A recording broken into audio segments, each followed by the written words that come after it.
வணக்கம் நண்பர்களே. சர்வதேச மகளிர் தினம், உலக பெண்கள் தினமாக அது கொண்டாடப்படுகிறது. நாளை மார்ச் 8.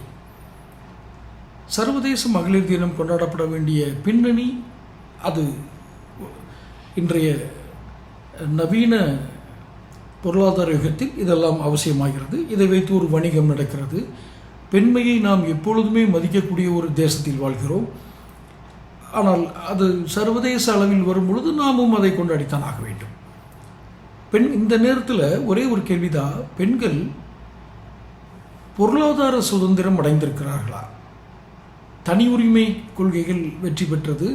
இந்த பிரைவேசி அப்படின்னு சொல்கிறாங்க இல்லையா, அவர்களுடைய தனிப்பட்ட கருத்துக்கள், தனிப்பட்ட உரிமைகள், அதை வெளிக்கொணரும் அந்த விதங்கள், இதெல்லாம் ஓரளவுக்கு வெற்றி பெற்றுவிட்டது.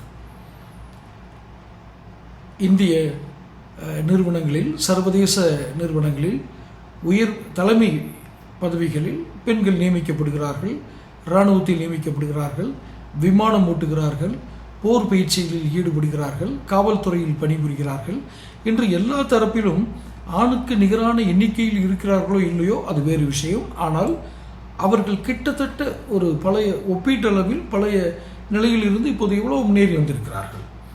ஆனால் நிதி சுதந்திரம் என்பது ஒரு தனி கருத்து, அது தனிப்பட்ட விஷயம். கருத்தல்ல, தனிப்பட்ட விஷயம்.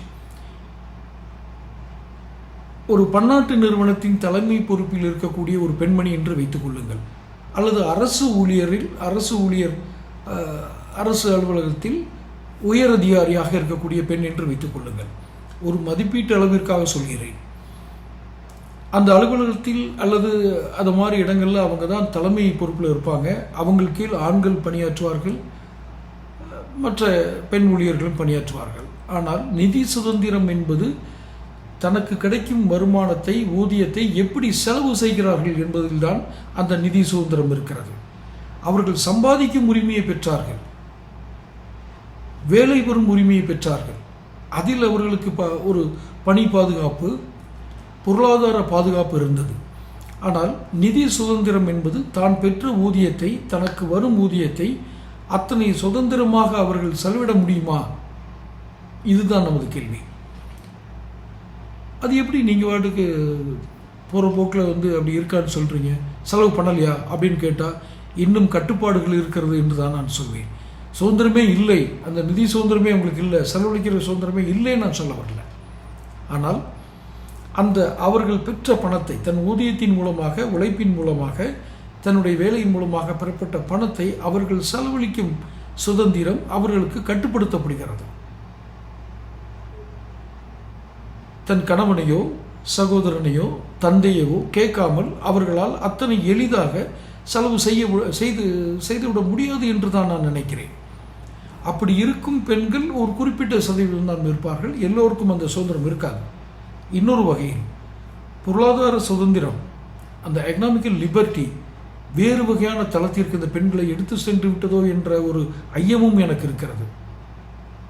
ஒரு ஆண், அந்த ஆண் சம்பாதிப்பான், அந்த சம்பாதித்து கொண்டு வரும் பணத்தை, அந்த ஊதியத்தை வைத்து பெண் அந்த வீட்டு நிர்வாகத்தை கவனித்துக் கொள்வார்கள், குழந்தைகளுடைய நலனை கவனித்துக் கொள்வார்கள், அந்த குடும்பத்தை அவர் கவனித்துக் கொள்வார் என்ற நிலைகளெல்லாம் மாறி அந்த பொருளாதார சுதந்திரம் என்று கிடைத்து விட்டதனால் இருவரும் வேலைக்கு செல்கிறார்கள் என்பதால் சில இடங்களில் அந்த ஃப்ரிக்ஷன்ஸ், அந்த உரசல்கள் ஏற்படுகிறதோ, அந்த கான்ஃப்ளிக்ட், அதாவது ஒரு ஆணுக்கும் பெண்ணுக்குமான, அது கணவன் மனைவியாக இருந்தாலும் சரி, யாராக இருந்தாலும் சரி, அந்த உறவுகளில் ஒரு சிக்கல் ஏற்படுகிறதோ பொருளாதாரத்தின் காரணமாக.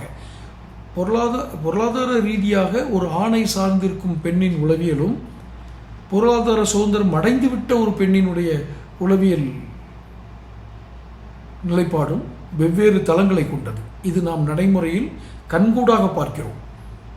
ஒரு பெண்ணுக்கு ஒரு ஆணுடைய பொருளாதார நிதி சார்ந்ததுக்காக ஒரு ஆணை சார்ந்திருக்க வேணாம் அப்படின்ட்டாலே அந்த பெண்ணோட உளவியல் மாறுகிறது. அப்படி இருப்பது நல்லது தான். அதாவது உளவியல் மாறுதலை நான் சொல்லவில்லை. எப்போதுமே யாரையோ சார்ந்து தான் இருக்கணும்னு ஒரு பெண் இல்லாமல் தன்னிச்சையாக இயங்கக்கூடிய ஒரு நிலைமை வருவது இயல்பு தான். அது நல்லதும் கூட, சமுதாய முன்னேற்றமும் கூட. ஆனால் அது வேறு வகைகளில் அவர்களை திசை திருப்புவதற்கும் அது பயன்படுகிறது.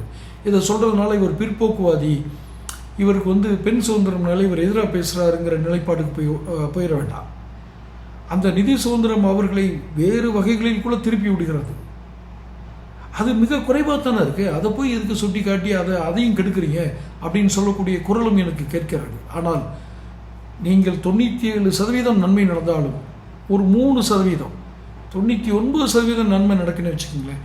ஒரு 1%, அந்த 1% ஈடுபாட்டில், அந்த 1%த்தில் மீதமுள்ள பகுதிகள் பெரிய தாக்கத்தை ஏற்படுத்தி விடுகிறதோ என்ற ஒரு எண்ணம் எனக்கு தோன்றுகிறது.